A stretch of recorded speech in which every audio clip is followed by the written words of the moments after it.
Very good evening, ladies and gentlemen. It is my privilege to welcome you all to the evening Enduring Works, the Thomian Journey, the official ceremony of the special commemorative publication marking the 175 years at St. Thomas's College, Mount Lavinia. We are honored to gather at the Vinod Sena Dera Studio for Performing Arts on this historic occasion, celebrating learning, faith, and service.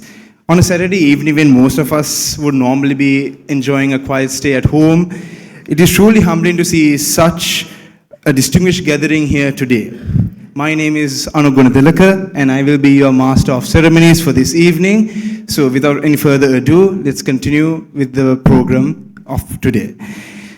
To formally welcome our distinguished gathering, it is my honor to invite the Warden of St. Thomas's College, Mount Lavinia, Mr. Asanka Pereira, to deliver the welcome address. Over to you, sir.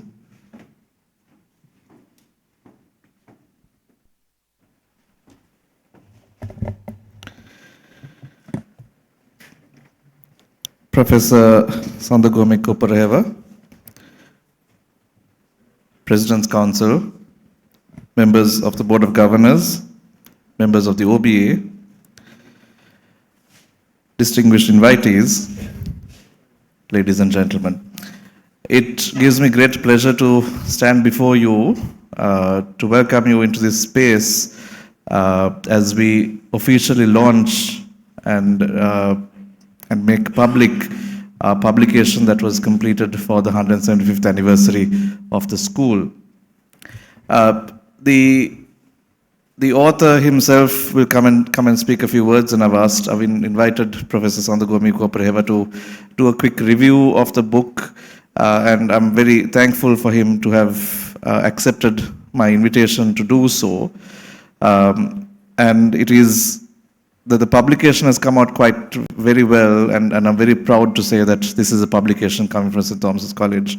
And so for that, I need to initially place on record my thanks to the author who completed this journey of research and putting this book together in quite a short space of time.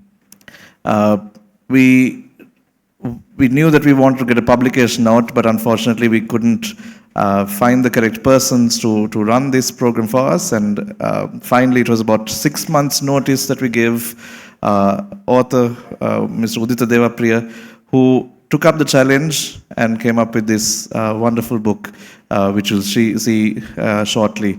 And I'm very happy that this has come out, and my thanks to the author and the committee who ran this program, led by Sidat and Mr. Edi Apadure, and the supporting team who worked tirelessly and over many nights of sleepless nights that they've managed to put this book together. And what we have today is something nothing short of, I think, a miracle because of all the hard work that has gone inside. But I'm not going to be here to speak for so long, but I want to say my thanks to Professor Sandagome for having accepted my invitation to come here and to deliver a review of this book. My thanks to the various people who got involved, from proofreading, from suggesting ideas, to submitting various articles to be published or to be considered for publication, where all the information was used to come up with this book. This book is not necessarily a coffee table book. It is not just for pictures, but it has in it a good substance of the history of Sri Lanka. My requirement and my suggestion to the author was that I'd like to see how St. Thomas's influenced society and how the society influenced St. Thomas's over the 175 years. And that is what started the journey, and now we are here celebrating its publication and it coming out. But as I said, I'm not going to be here to speak for too long. There are more important people to listen to, but thank you very much for coming here this evening as we launch this book and we release it to the public for their consumption. Thank you very much for being here. Esther Perpetua.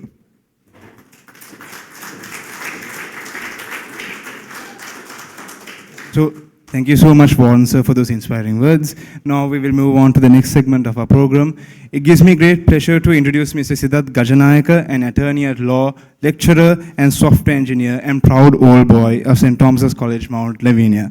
During his years at college, he distinguished himself both academically and in extracurricular life, serving as the deputy head prefect, editor of the college magazine, a president scout, and holding leadership roles across several clubs and societies. He was also the recipient of the Best All-Round Student Award under 19 years of age. Mr. Gajanayaka holds a first-class honors degree in computer science from the Kotalawala Defence University, an LLB from the University of London, and a Master of Laws in Intellectual Property Law from the University of West London. He is currently pursuing a doctoral studies in law at the University of Malaya in Malaysia. He was also the co-author of The 100 Years at Mount, which was published in 2018. Ladies and gentlemen, please join me in welcoming Mr. Sidat Gajanayaka.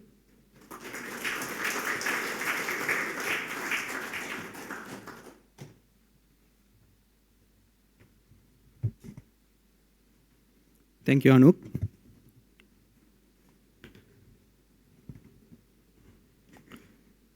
Distinguished members of the Board of Governors, Warden Sir, Madam Sub-Warden, distinguished all boys, my fellow Thomians, ladies and gentlemen, a very good evening to all of you. I would like to start my speech with a quotation from one of the old boys, which I came across recently, Lakshan Manyarachi, who had posted in conjunction with the 175th anniversary of St. Thomas's. I quote, "Who is a Thomian? A Thomian is usually defined less by the uniform he once wore and more by a lifelong set of values, attitudes, and loyalties that tend to stick for life. A Thomian is expected to be honorable in conduct, truthful even when it's inconvenient, and guided by a strong internal moral compass. A defining trait is the ability to treat the CEO and the janitor with the same courtesy and dignity. It shows up as lifelong friendships across batches, a deep emotional connection to Mount Lavinia, a willingness to serve the school later in life, and a pride in the school's history, traditions, and people." The committee which came together, comprising the eldest to the youngest Thomians, in putting this publication together is the very epitome of this quotation. Lifelong friendships built across batches. Today, I will tell you the story of how this team put together the publication which we believe reflects these values that St. Thomas's had stood for in these 175 years. It is a great pleasure and honor to have co-chaired the editorial committee for the publication titled Enduring Works, The Thomian Journey, published in commemoration of the 175th anniversary of college. First and foremost, we are indebted to former Warden, Reverend Mark Bilimoria, who first envisioned a publication of this nature. It was his suggestion that set the journey in motion, and it is especially fitting that his dream has materialized in such a significant year in the life of college. Upon the current warden assuming duties as the then acting warden, the committee was fully convened in all seriousness, and we were given the arduous, Herculean, but deeply satisfying task of compiling a book which would be the first in the history of college. This book was to be in the style of a coffee table book, but not necessarily a coffee table book per se. And college, already boasting a few authoritative history books, this was to be quite different. I think it's important to reflect on the thought process which then transpired within the committee. The fundamental question which we had to answer was this: what would this book contain beyond photographs of college? What story would its pages tell? We did not merely want to repeat history. Therefore, after much discussion and exchange of many ideas, we finally arrived at a theme. St. Thomas's has not gone through 175 years in isolation. It has done so while blending with the social fabric of Sri Lanka, and while also staying relevant throughout this lengthy period of time. Therefore, we wanted the readers to understand how society has shaped the college, and in turn, how the college has shaped society over the years. through the countless Thomians who have walked out of her gates, let it be in politics, arts, sciences, or otherwise. Also in our discussions, we came across something unique and special to St. Thomas's, which possibly would have contributed to the life at St. Thomas's, that is the unique Thomian identity which it has developed over the years. We also wanted to explore this theme in this publication. With this vision in mind, we began our search for an author who could weave this narrative. Once again, we were fortunate to find Udita Deva Priya, who already had conducted extensive research on the Church Missionary Society and possessed a deep understanding of how the college came to be. With him on board, the work truly began. We were also fortunate to have many other individuals, including our photographers, who were instrumental in bringing life to this publication. The formation of the chapters and the content also need some mention. We have used technology, especially artificial intelligence, to enhance the very old images which were of low quality. We have also ensured that each image was curated specifically to ensure that its original expression was maintained while using technology.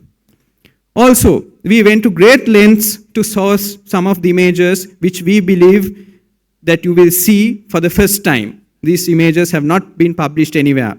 So therefore, if you want to see these images, I strongly encourage you to purchase a book. Due to the speciality of the milestone, we decided to have a special edition of the book where only 175 copies were to be printed.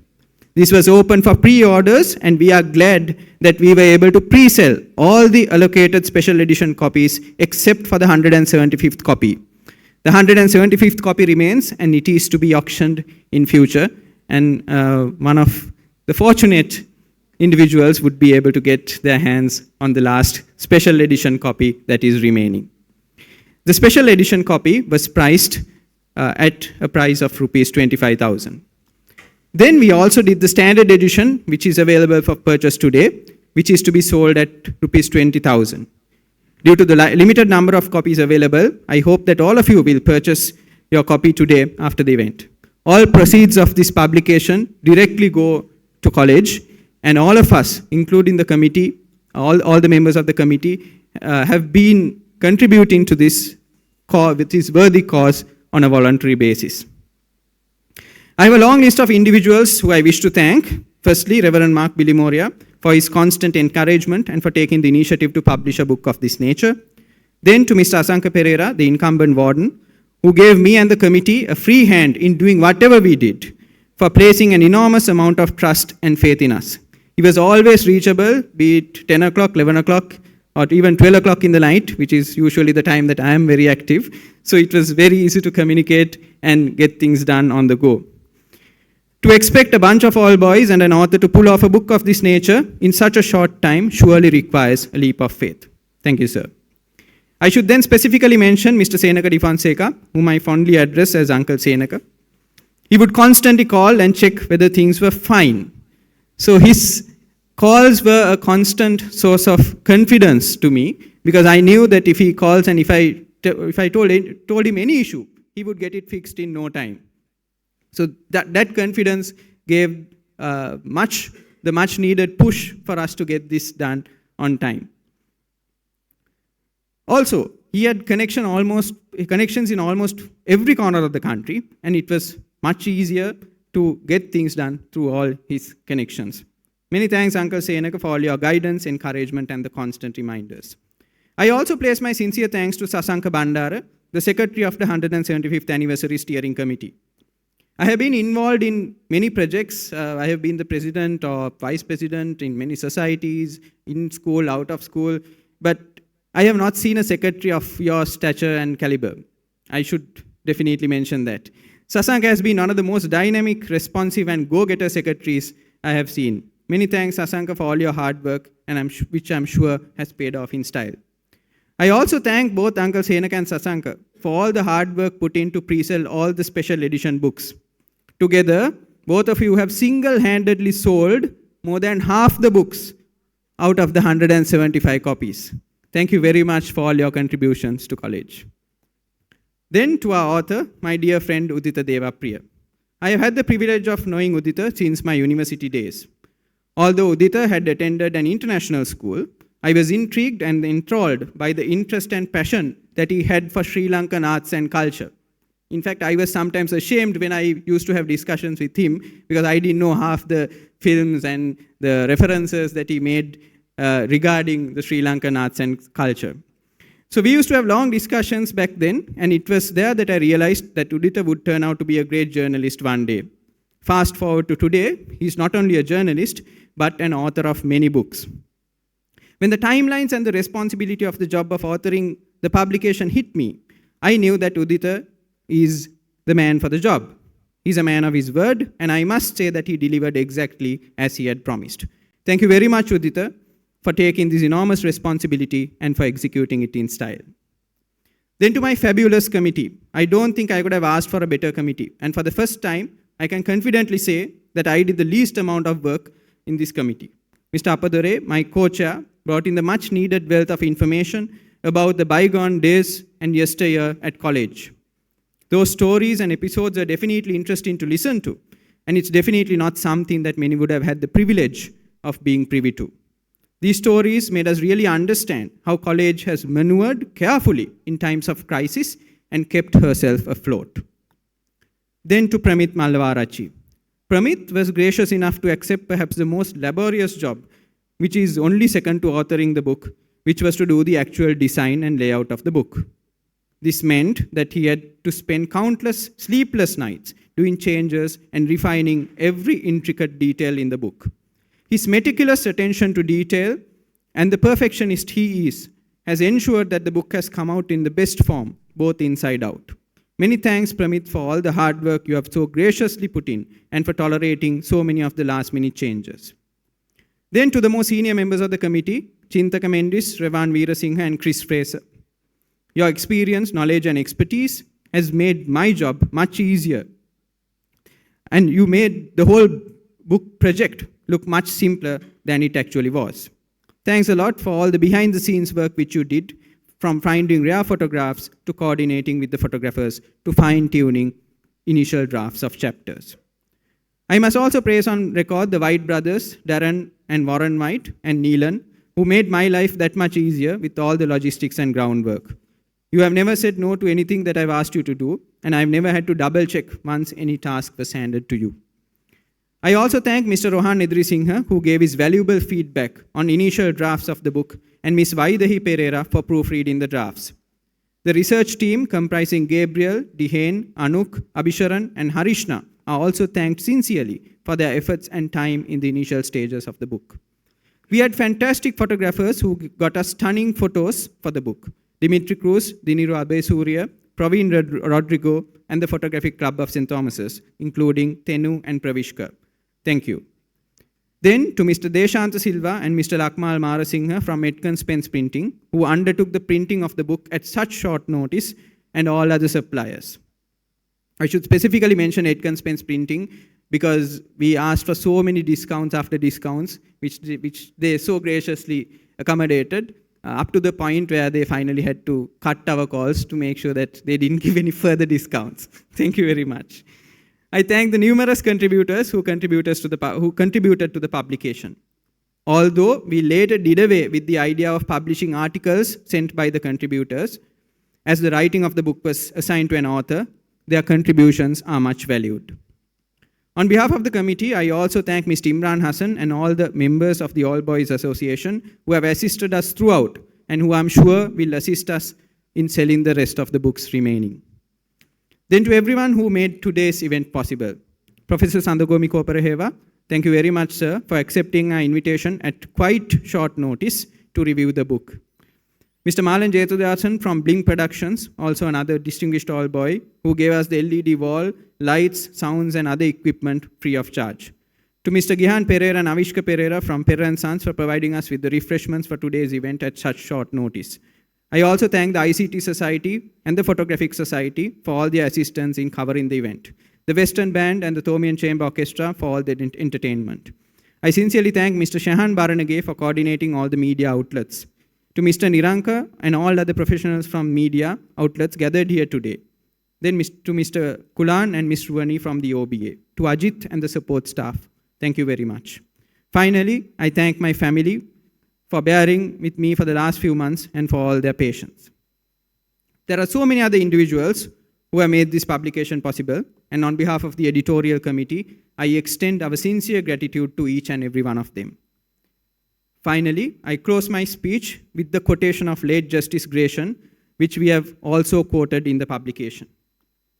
What I conclude on behalf of St. Thomas's is that year in, year out, she has sent out into every walk of public life so many men, not necessarily born with the advantage of wealth and influence, not too well endowed with the enviable gift of superior intellect, but nevertheless decent men who marry decent wives and by their own endeavors set up decent homes, men who stand for common sense, integrity, courage, and faith in the traditions of liberty and fair play.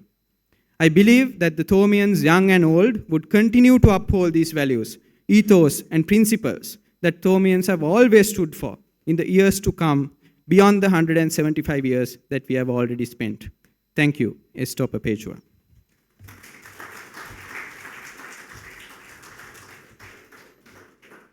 Thank you, Mr. Gajanayaka, for that insightful address. And now we'll be presenting a small introductory video on the publication.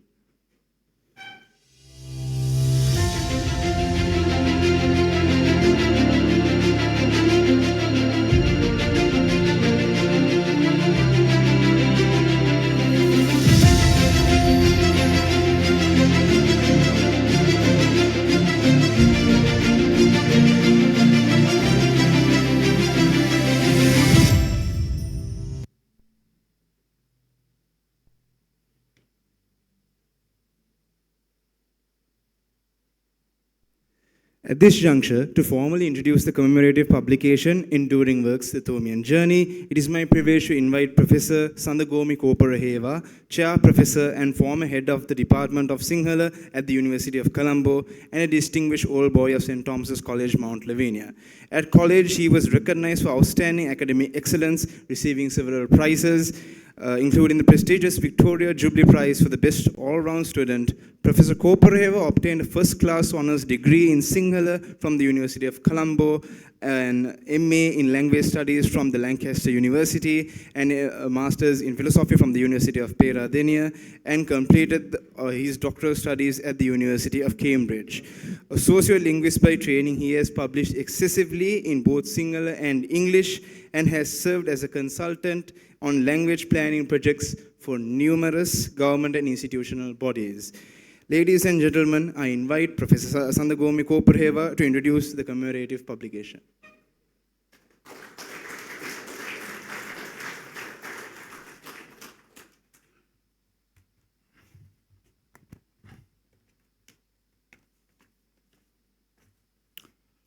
Very good evening to all of you. Thank you, Anuk. Members of the Board of Governors, Warden Mr. Asanka Pereira, Sub-Warden Dr. Radhika Mendis, distinguished guests, teachers, fellow Thomians, and ladies and gentlemen. I'm very happy to be here in this auditorium, named in honor of late Mr. Vinod Senadira, a junior contemporary of mine. Let me first thank Warden and the steering committee for inviting me to speak on this occasion and to review the publication commemorating the college's 175th anniversary. When Warden invited me, my mind went back to my school days at St. Thomas's in the late 1970s and 1980s. As a young Thomian, I had the opportunity to read Keeble's History of St. Thomas College, as well as History of St. Thomas College, Mount Lavinia, the centenary volume, published in 1951, from my father's library at home. I did this in preparation for a special college history prize, which I unfortunately did not win, despite having received many other prizes for academic excellence. But I'm here today to deliver a review speech on a book on college history. Interestingly, during my school days, the college history prize was often won by none other than the former warden, Father Mark Billimoria, who later went on to write a history of the college himself. Those college history books were not merely histories to me. They came alive through my father's stories. My father, popularly known as Sandadas Koparaheva, who served as an art teacher of this college for 32 years, from 1951 to 1983, often shared with us many stories associated with Warden Karnara's Deserum, always expressing his deep affection for the college. My father's oral histories of the college were later enriched by the many written histories that followed. As we all know, the story of St. Thomas's College, Mount Lavinia, has been carefully preserved in several key volumes that trace its journey from its founding in Mutwal in 1851 to its relocation to Mount Lavinia in 1918. Among these, former Warden Father Mark Billimoria's 75 years at Mount, a history of St. Thomas College, Mount Lavinia, 1918 to 1993, inspired me greatly as it focuses on the years after the move from Mutwal and vividly captures the college growth and modernization.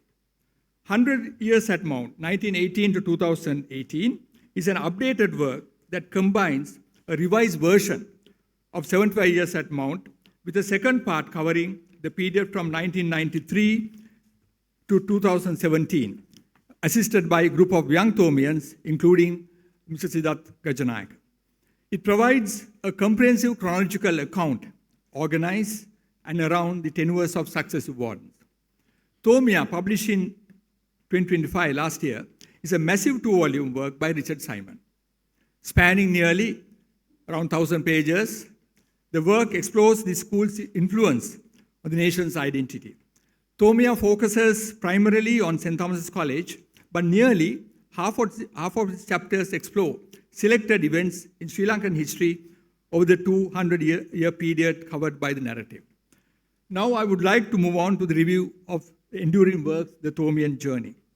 St. Thomas's College has been fortunate to have several histories written over the years, each capturing a particular moment, memory, or perspective of the college.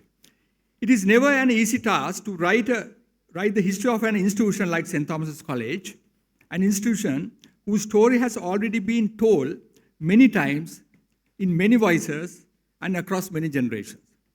Apart from the historical narratives, there are many incidents and personalities to keep track of.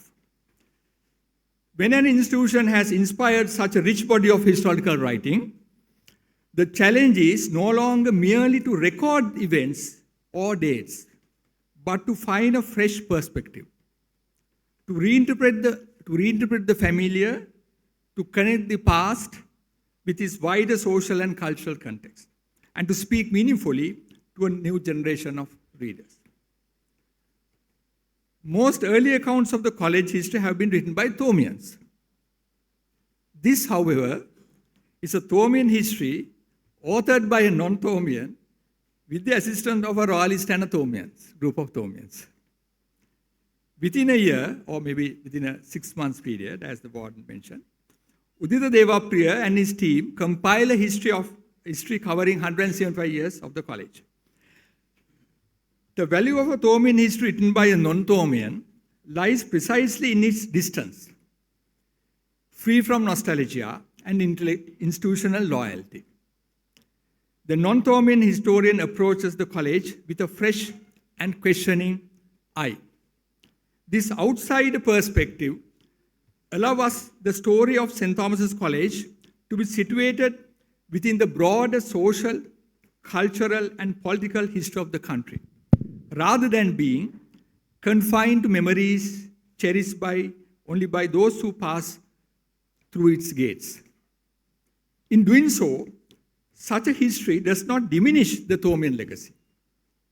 Instead, it deepens our understanding of it by placing the college firmly within the larger narrative of Sri Lanka's modern history. In this lecture, I would like to focus on the research depth and accuracy, narrative and thematic coherence, visual and aesthetic presentation, and finally, the overall impact of this anniversary publication. As an academic in the field of humanities and social sciences, I was also involved a few years ago in a similar project documenting the history of College House at the University of Colombo. This was in 2021 in connection with the centenary of the University College. Through this work, I came to recognize the importance of documenting the institutional histories of educational establishments.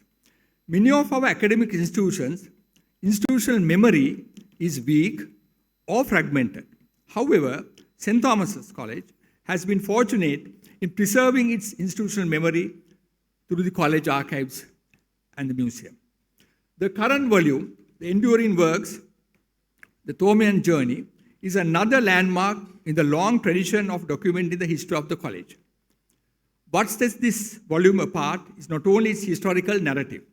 It is firmly grounded in the original archives, archival research, enriched by rare photographs, and shaped by carefully constructed account supported by endnotes at the end of each chapter.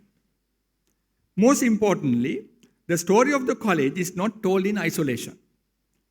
It is placed within the wider socio-historical context of the country, allowing us to see how St. Thomas's College both responded to the changing intellectual, cultural, and social currents of Sri Lanka's over 175 years. This 302-page volume takes us through the story and history of St. Thomas's College from its founding at Mutwal in 1851 to the present day.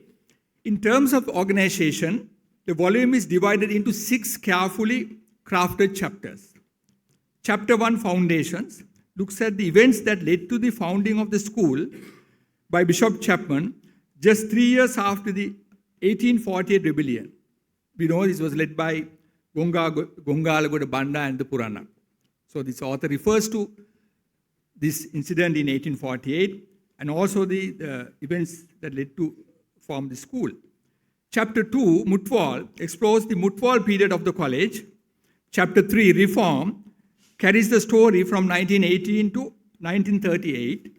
And Chapter 4, Transition, brings it up to 1978 with a focus on politics, culture, and education. Chapter 5, Transformation, continues the narrative to the present, while Chapter 6, Future, looks ahead, trying to imagine the future of the college. In addition to its accounts of St. Thomas's College, Mount Lavinia, this work also connects it to the histories of branch schools in Gurutalava, Bandaravela, and Kollupitiya. Most of the earlier histories of the college were limited mainly to text, with relatively few photographs. In contrast, this volume is described as a coffee table book on STC, designed to complement and illustrate the narrative with rich visual material. The narrative is enriched and strengthened by a carefully curated collection of visually engaging images, including several rare and previously unseen photographs and archives. 2 photographs in this volume particularly caught my attention.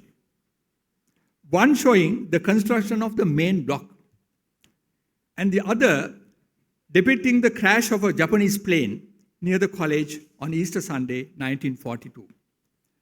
Another interesting archival material found in this volume is a correspondence between Dr. R.L. Heyman and his friend, the eminent Sri Lankan writer Martin Wickramasinghe, on the subject of language standards. These images and archives, these images do not merely illustrate the text. They serve as historical documents in their own right, linking the story of the college to the wider socio-political history of the country. Importantly, the volume encouraged readers to reflect on how institutional memory is constructed, what is remembered, what is emphasized, and what is left unsaid. In the preface, Udita Devapriya, the author and the main researcher of this work, writes about the research gaps he noticed in the official history of the college. He says, I quote, "Pouring through the archives, I suddenly recall conversations about the school which I had with all boys over the last few years. St. Thomas's always had many dedicated and committed students and all boys around it, but some have forgotten and others have been ignored." There's a quotation. In compiling this volume, Udita has taken this point to heart. He has uncovered new stories, brought forgotten contributions back into the light, and added his voice to the ongoing discussion of Thomian's story. One often overlooked aspect of Thomian history addressed in this volume, in chapter 4, in transition, is the college contribution to the promotion of Sinhala scholarship in Sri Lanka, an area close to my own discipline as a professor of Sinhala. It is important to highlight that St. Thomas's College played a significant role not only in English education but also in fostering Sinhala language and literature. At one point, the college boasted some of the finest English teachers in the country, alongside some of the best Sinhala teachers.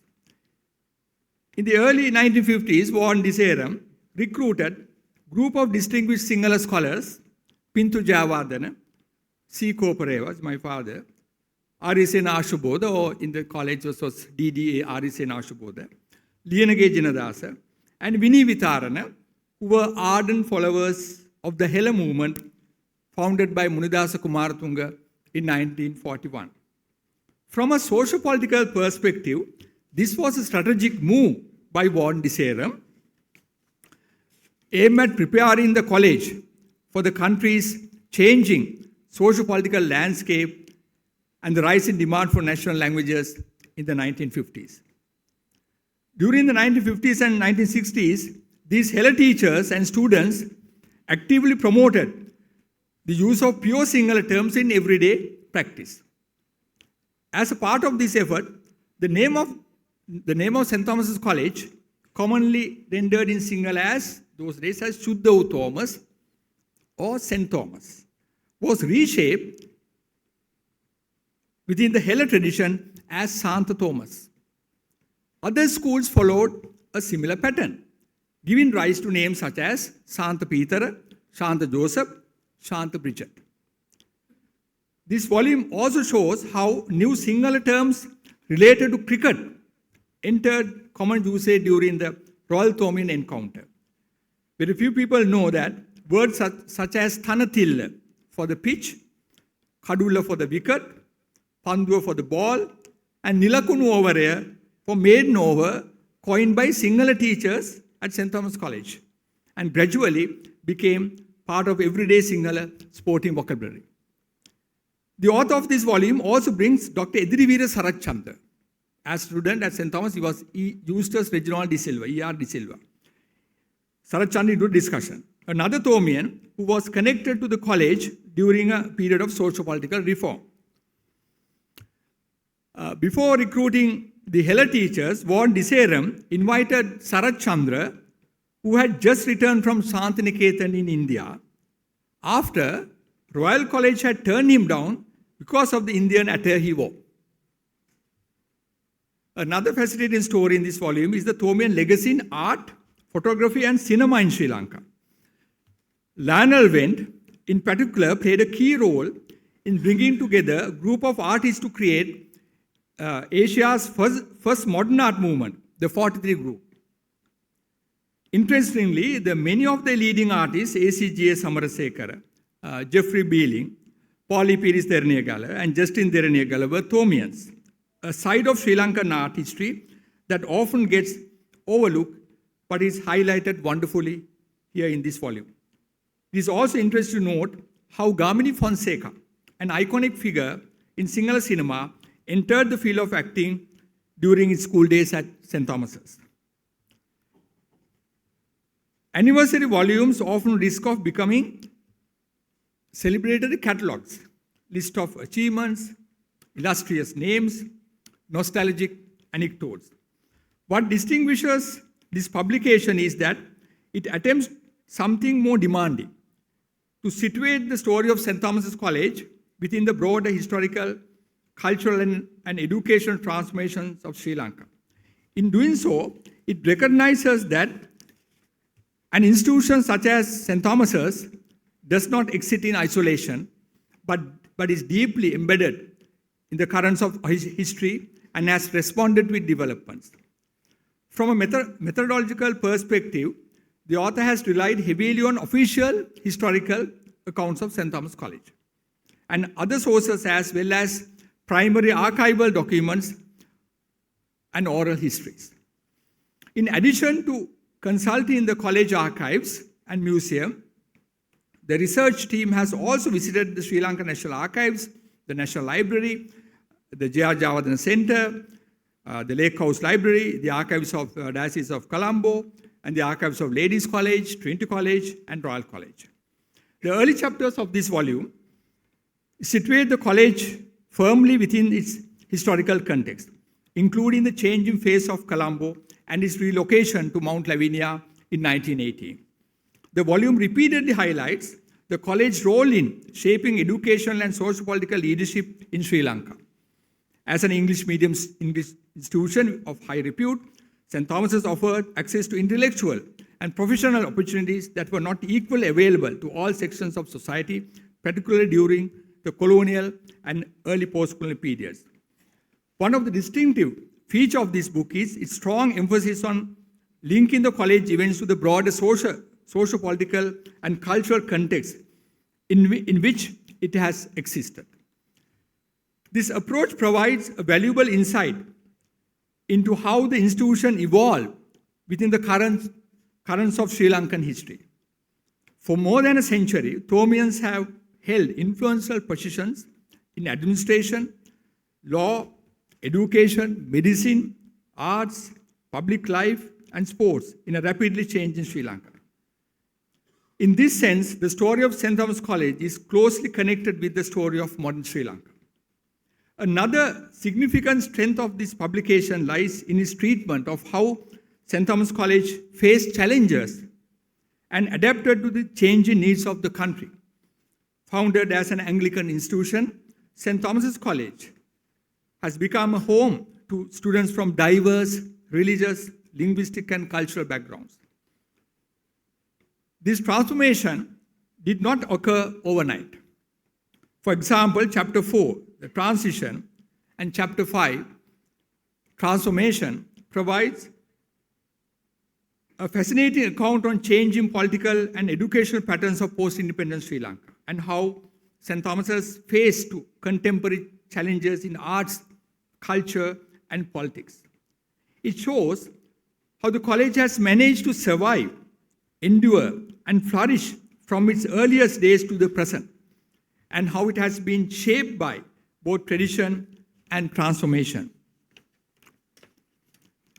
As this volume clearly shows, St. Thomas's encountered a range of challenges and issues throughout its history. What is important, however, is not so much how the officials address these issues, but how students adapted to them. As noted in this volume, I quote, "While students and all boys staunchly held on to Thomian values, no two Thomians saw the world in the same way. This reflected the culture of tolerance and free inquiry which had prevailed at college." Close quotes. No history of St. Thomas's College would be complete without attention to its traditions, architecture, and environment. Events such as prize giving, the Royal Thomian Encounter, the college magazine, the college song and flag, the activities of clubs and societies, and other college traditions form a rich repository of memory. Classrooms, chapel chambers, stairways, and corridors are also central to the school's identity. This publication explores these spaces with the support of images and archival material. Finally, I would also like to highlight a few areas that could have received more attention. The book would have been even richer if the school's natural surroundings, its trees, landscape, and quadrangle were more clearly linked to the college's history, perhaps through line or watercolor drawings inspired by them. A brief reflection on how leading figures in sports fit into the wider story of the college would add depth, but this aspect is relatively less represented in the volume compared to the other areas. Again, the story of Mount Lavinia as a geographical space is also not represented in this volume. Concluding remarks. This volume is not merely a record of schools past, it is a living testimony to the ideas, values, and works that have endured well beyond the walls of Mount Lavinia, influencing the intellectual, cultural, and moral life of this country. It affirms that St. Thomas's College has been shaped by history, as the Warden mentioned, has shaped history in return, and continues to play a vital role in the educational and moral landscape of Sri Lanka. 175 years is not just a number, it's a long conversation between generations. Enduring works, the Thomian journey, invites us to listen in on that conversation, to hear the voices of the classrooms and chapels, playing fields and debating halls, teachers and students who together shape what it means to be a Thomian. Therefore, this publication and this anniversary reminds us to imagine the future of St. Thomas's College, St. Thomas's, in step with the changing face of the country and the evolving college environment. The enduring lesson that emerged from this volume is that strength of St. Thomas's College lies not only in its traditions, but in its capacity for adaptation and self-reflection. As the publication rightly notes, the 175th anniversary is not merely a moment of retrospection. It is also a time to reflect on the present and look forward to the future. As the author of this volume says, I quote, "To be sure, for more than 100 years, the buildings have aged, trees have fallen and been replanted, and generations have come and gone. But the sound of the boys arriving each morning has never changed. Through war, storms, relocation, national change, and transformation, this rhythm has remained the college heartbeat," close quotes. By compiling this volume, the college has taken another important step in creating a tangible, lasting record of its history, one that can be treasured and passed down to future generations. I would like to conclude this lecture with a quote by Reverend Canaris Diserum, a warden my father always mentioned in his conversations about St. Thomas College. I quote, "We in our day must preserve the traditions and hand them over to those who come after us. We come and go, but St. Thomas's esto perpetua." Thank you.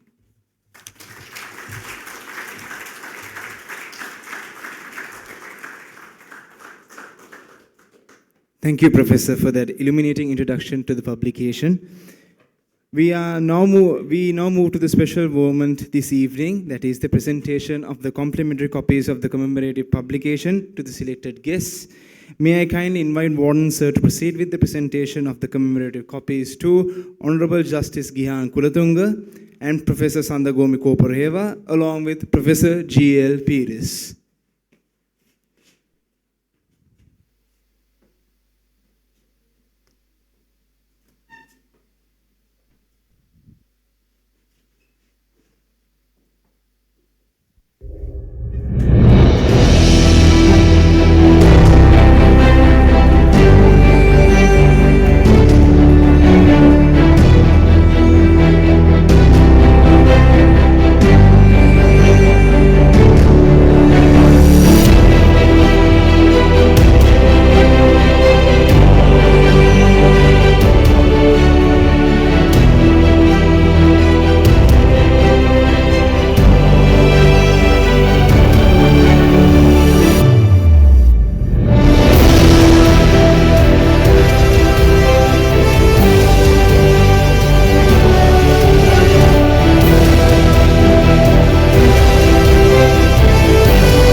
Thank you, sir. It is now my privilege to invite the author of the enduring works, The Thomian Journey, Mr. Udita Devapriya, to share a few words with us this evening. Mr. Udita Devapriya is a graduate in Law and International Relations. His work spans a wide range of fields, including art, culture, history, and politics and geopolitics. He has been involved in several major research and publication projects, including the biographical and oral history works on leading figures in Sri Lankan arts, cinema, and public life, and has collaborated extensively with scholars and young researchers. Mr. Devapriya has also served as a research assistant to eminent historians and as the chief international relations analyst at a Colombo-based foreign policy think tank. Ladies and gentlemen, I invite Udita Devapriya to address the gathering.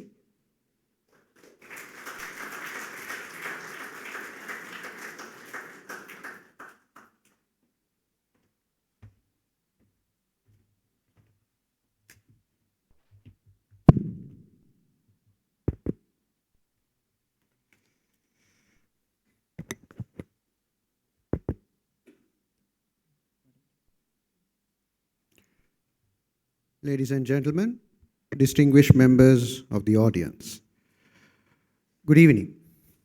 I'm gratified to be here with you, and I'm grateful to everyone, and I mean everyone, who made this book possible. A heartfelt thank you to Sidat Gajanayaka for remembering our friendship and our work together. I could not have asked for a better team to coordinate everything, and I suspect I never will. Thank you also, Professor Sandagomi, for identifying the points in the book which interested and intrigued you thoroughly. And thank you, Mr. Asanka Pereira, for those effusive comments on my book and on me. An author is the worst person in the world to make a speech about books he or she has written. As such, I shall refrain from reflecting on the publication. Instead, I will reflect on three things. The first is a personal story. The second is a bit of academic mumbo-jumbo. The third, an anecdote, which I think has a bearing on why we are here today. First, the personal story. You can call it an origin story. Somewhere in September or October 2000, I received two messages from two people. Both were schoolboys, both came from the same school, both were boarded at the same hostel, and both had known each other for more than 5 years. Both, by the way, are here with us in this room today. Until they messaged me, I did not know who they were. They fired off some questions to me. The questions, to the best of my knowledge, had to do with two historical articles I had written to the Daily Mirror at the time. One on Kashyapa and Sigiriya, and the other on Veerapura Nappu and the 1848 rebellion. Soon, these two messages became one, and they transformed to a question. Can we meet you? We want to talk about history and archaeology with you. To this day, I'm not sure whether these messages were pre-planned or whether they formed part of a vast conspiracy. All I know is that 6 months later, once the fires of the Brandix COVID-19 cluster had died down, they met me. They were quite unlike the usual caliber of people I met at the time. They were interested in art, they were interested in culture, they were interested in history. But more than anything, they were interested in colonial history. This was in 2020. In 2022, they did their A-levels, and in 2023, they finished their A-levels. That year, I got involved in several historical research projects. At the time, I was about to finish work as a research assistant to a preeminent historian. Having done my work for him, I was on the lookout for two research assistants of my own. By this point, these two young men had grown up. They had left school and had become appointed as senior prefects there. One of them had ended up as the head of the archives committee at his school. So I did what anyone desperate for cheap intellectual labor would have done. I hired them.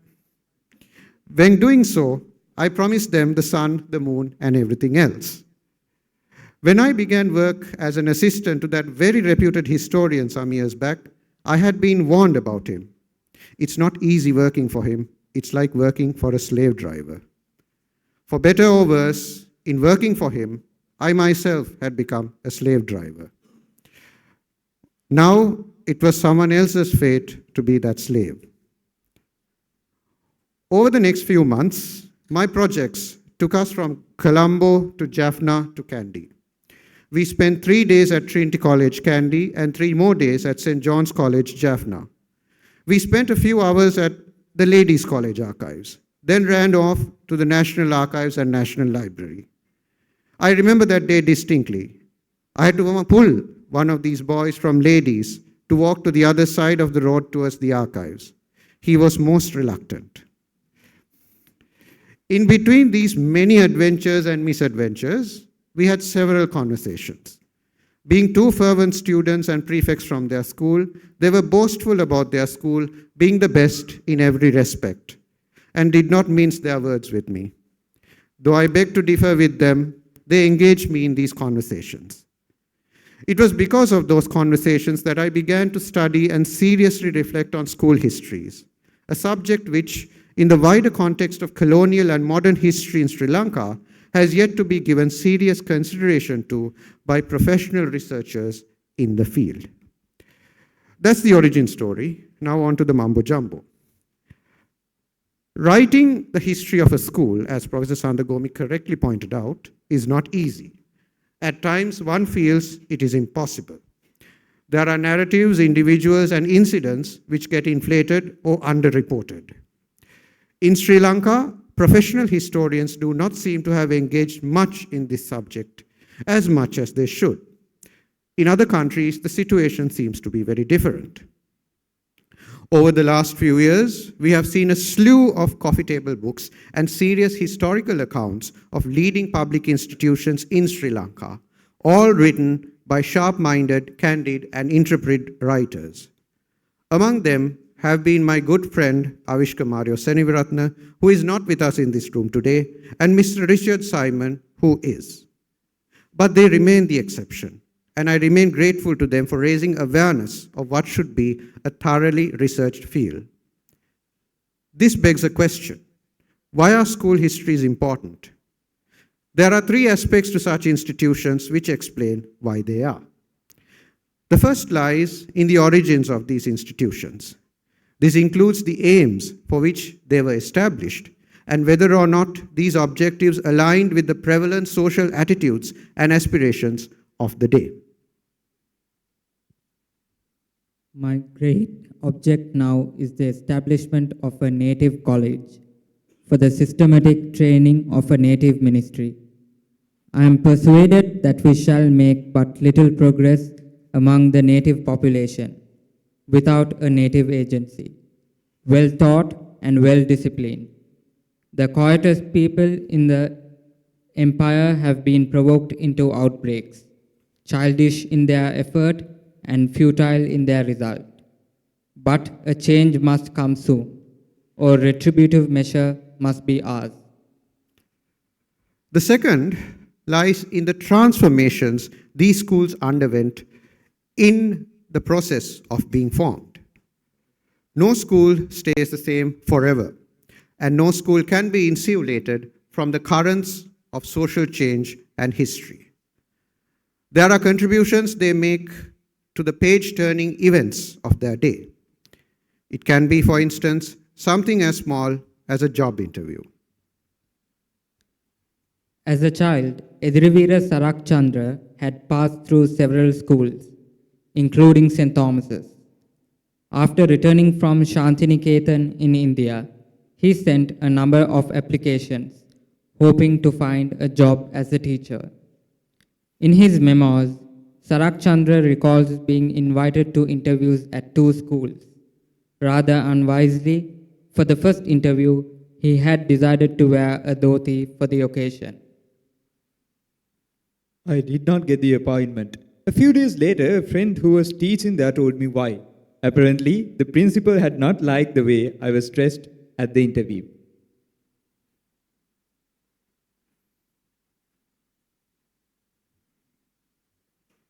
Sometime later, the then warden, R.S. Deserum, had called him to St. Thomas's. Deserum expressed much sympathy for my dilemma. He told me that he could not give me a permanent appointment, so he offered me a temporary one. It may have helped that Sarakchandra had been an old Thomian, though in his memoirs he does not recollect his time at college with much affection. It may also have helped that for his second interview, he chose not to wear his dhoti. The third of the aspects I referred to lie in the parallels between the changes that are taking place at these schools and the developments taking place outside, and how these parallel lines converge. Here, my interest has mainly been in how elite institutions have responded to, rejected, or absorbed the social and cultural developments that took place after independence. In this, St. Thomas's College has been as responsive as have other schools, though as I have tried to show in this book, that response has never been static or uniform. In 1951, the Minister of Education, E.A. Nugavela, noted that since Kannangara's proposals, the Royal College is no more a school for the rich and privileged classes, observing that 317 of 519 parents worked as peons, laborers, chauffeurs, and so on. He concluded that the school had opened its gates to the lower middle class. Such a trend could not be averted, much less reversed, in the context of post-independent Sri Lanka.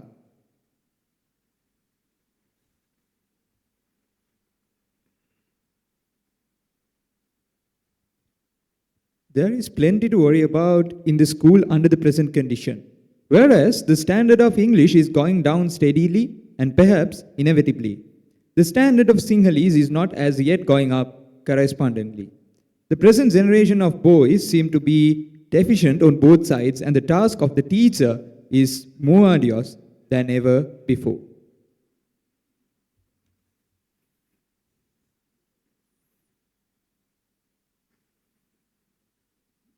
In Ceylon, where the most popular film is Kalahanda and Sadasulang, or among the more educated classes with the utmost in cinema, is Alfred Hitchcock, or in music, Louis Armstrong, where one finds all the defects of Western civilization and more.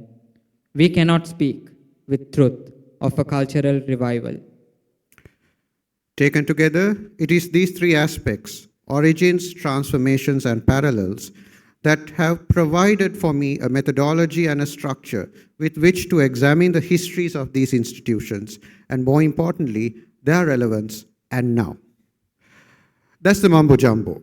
I would like to end with a little anecdote, which, as I said, has some probable bearing on why we are here today. This happened 5 or 6 months ago at a book launch in some hotel. I was sitting with 2 of my other research assistants, and we were waiting for the event to begin. The book launch went well and ended on time. The refreshments were on, and we helped ourselves. A prominent historian made his way to our table. He asked after me and my 2 assistants. Having introduced ourselves, they engaged in conversation. I was talking with another friend. After a few minutes, I returned to the 3 of them. The historian had asked them a question. What is the most important thing in life for you? One of the assistants replied, happiness. The historian raised his eyebrows. Are you sure? Then he turned to the other boy. Perhaps intimidated by his friend's response, he replied, excellence. Convinced that he had given the right answer, he smiled at the historian. The historian considered these 2 responses and then gave his verdict. Excellence will give you the foundation to go everywhere, but without happiness as your goal in life, it will get you nowhere.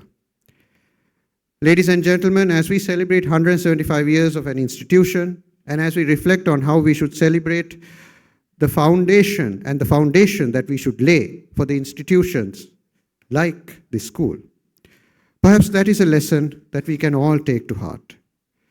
That at the core of schools with long histories, should be a constant balance, always, between a striving for excellence and a striving for happiness. Thank you.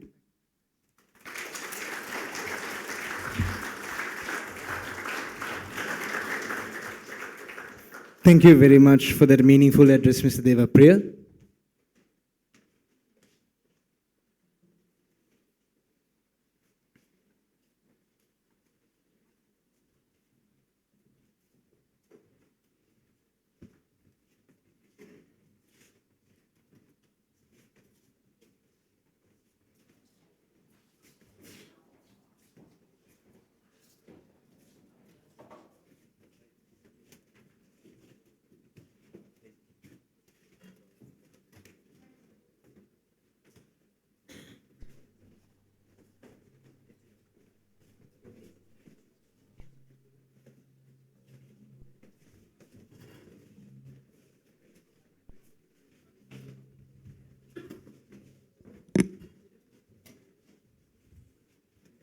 Ladies and gentlemen, no Thomian gathering is complete without the voices of its community raised together. I invite you all to please rise for the college song.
Thank you. Please be seated.